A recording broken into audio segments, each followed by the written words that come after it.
Happy rainy Sunday, everyone! Welcome to Ate Edith's Kitchen. Today, we are preparing a yummy brunch. Yung leftover nating chicken, roasted chicken and potato yesterday, gumawa tayo ng sopas. Yan. And boiled egg. Yan, toppings natin mamaya. And coriander leaf.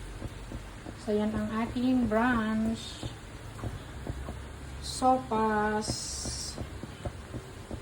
Yan. Yummy sopas.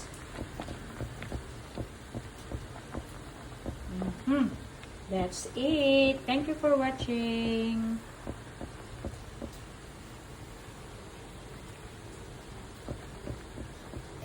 Mga tayon. Ready na ang ating creamy sopas. Yes. Mga tayon, kakapsat. Mga nila kayo.